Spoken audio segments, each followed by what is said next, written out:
Mark Elwood, First Tech Challenge affiliate partner for Northern California, and one of the members of the FTC Game Design. I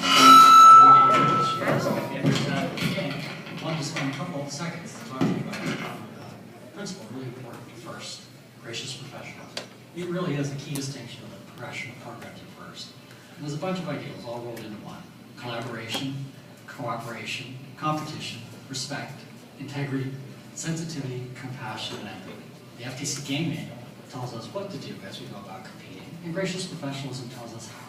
Make sure to pay attention on and off the field to opportunities to display gracious professionalism, and remember that termed officials are always on the lookout for great examples, both on and off the field.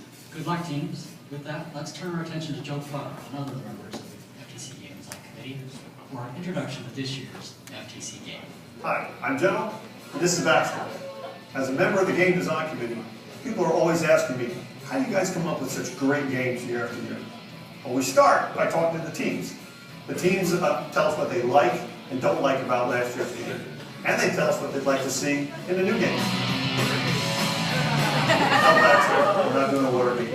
We also talk to our suppliers to find out what new things they're coming out with, to see if it makes sense to incorporate that into a game. We'll talk to the industry to find out how robots like Baxter here are actually being used. Then we gather together a bunch of creative people from around the country for a brainstorming session. We generate a lot of really cool ideas that we then distill down into one or two games that we think are going to be challenging enough for a returning team, but also something that a rookie team would enjoy. We'll prototype a field, put together a test robot, and create a draft set of rules. When we're ready, we review these with some key people. We'll take their input, we'll finish up the field design, we'll finalize the rules, and at that point, we're ready for kickoff. So, on behalf of FIRST, the Game Design Committee, and Baxter, I'd like to invite all of you to a block party. Introducing the 2013-2014 First Tech Challenge.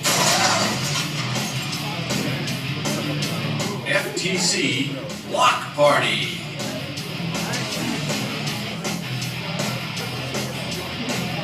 A team consists of 2 driver operators, a coach, and a robot. The robot must be built from materials specified in the game manual and fit within an 18-inch sizing cube. But after the match begins, the robot can grow to any size. Each match is played with 4 randomly selected teams, 2 per alliance. Your alliance partner for one match may be your opponent in another. The game is played on a 12-foot square playing field with a foam tile floor and 1-foot-high walls. The scoring element is a 2-inch square yellow block. There are 100 blocks in the game, which are randomly placed in the front and rear block zones.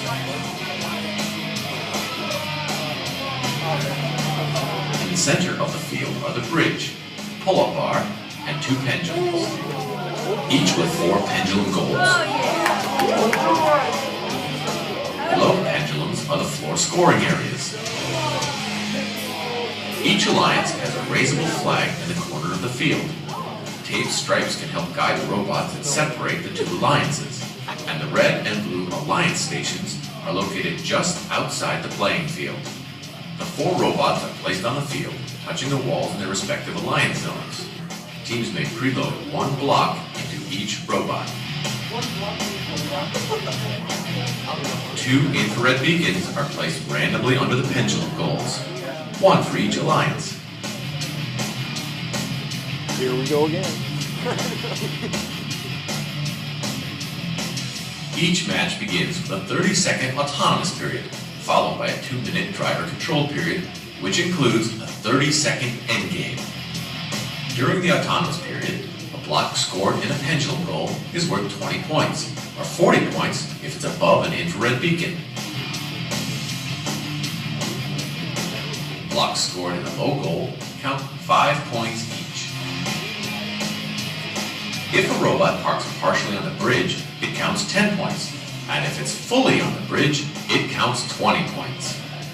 When the driver control period begins, low goal blocks count 1 point each.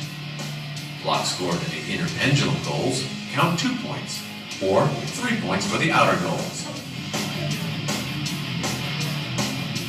During the endgame, robots may continue to score blocks, and if your pendulum is balanced at the end of the match, you get a 50% bonus added to your block score. If you can raise your alliance flag, it counts 20 points in the low position, or 35 points in the high position. And finally, if your robot can hang above the bridge, it's 50 points. There are a number of penalties to help keep the game exciting but fair. For example, robots may not possess or control more than 4 blocks at any time. Your robot may not interfere with an opposing alliance's robot trying to hang. And during the endgame, your robot may not block access to the flag zone. Please carefully read the game manual for complete rules and penalties. And always remember, gracious professionalism. Good luck, teams!